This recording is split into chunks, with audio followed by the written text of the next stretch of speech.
Good morning. We're here with William Scott. He's broker of Baja Smart Real Estate. William, thank you for your time this morning. You're very welcome. We're here to discuss specifically the East Cape market, right? It's when we say East Cape, what are we talking about? Are we talking about the area closer to San Jose or all the way up until like La Paz? The East Cape is, for locals, is Cabo del Este.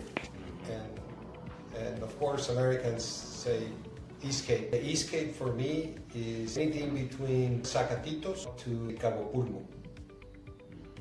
Then above that, you have La Ribera, Los Barriles, you have El Sargento, El Cardonal, and Americans call it the East Cape, everything on the east. So there's an overlap because, if you call La Ventana the East Cape, that's La Paz. The East Cape has gotten a lot of attention for the last 20 years. The first ones that discovered it were Americans, Californians.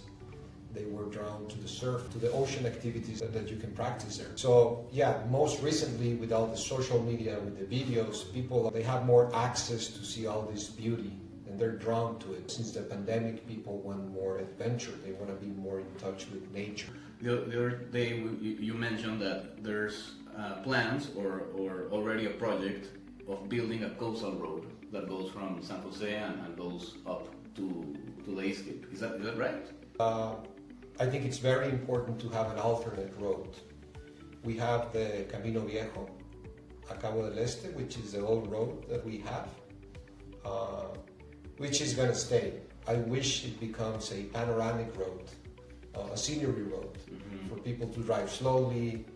We'd love to see, bicycle trails alongside, and even walking trails. I mean, how cool would it be if you could walk from San Jose to Cabo Pulmo, or even Barriles, or go on a bike? So that's the road we have.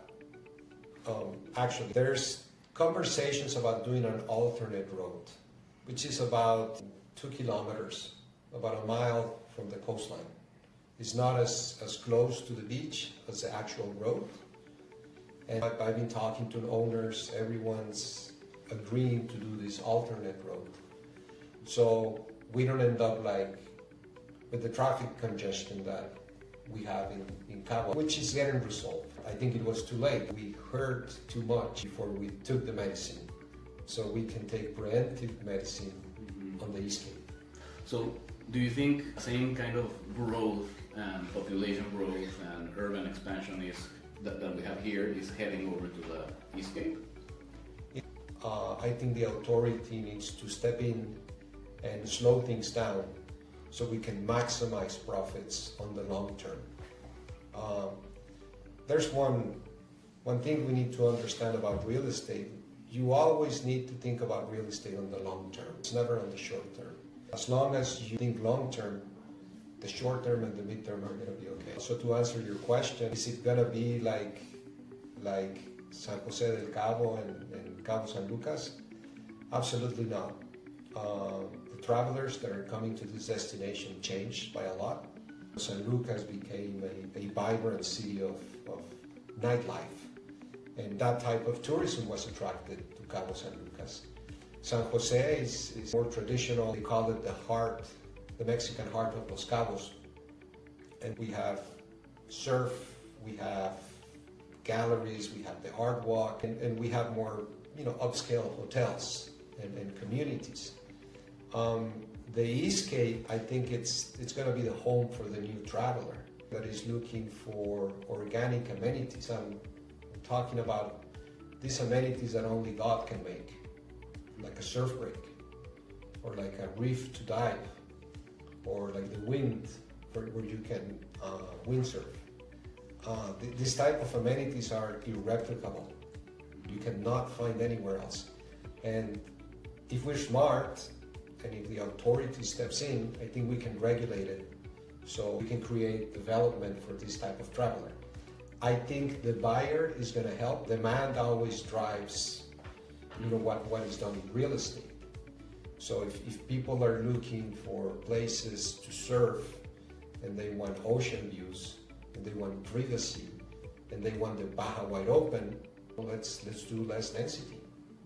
So what's like the profile of the people who are actually buying there right now, and what are they finding there that they are not finding elsewhere in Baja?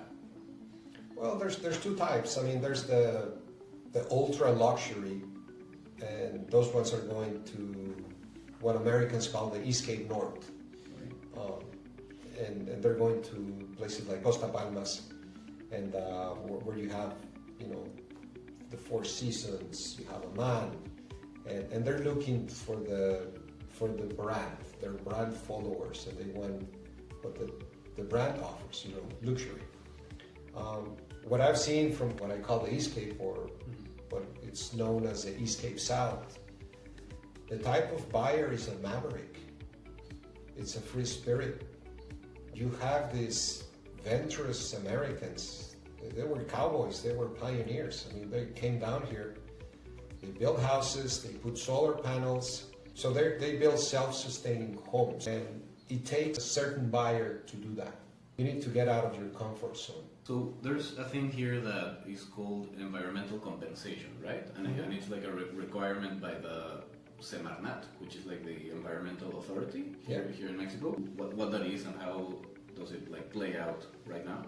Just like in the US or Canada, you need to go through an entitlement process.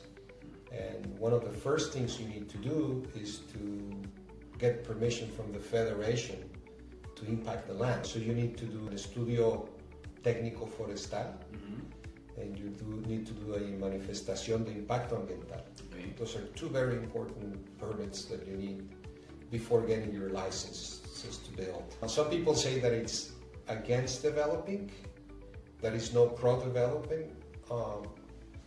So I like this change in the Federation because, you know, by being more strict, it's creating filter for more conscious developers, for developers that are more qualified to develop the East Cape.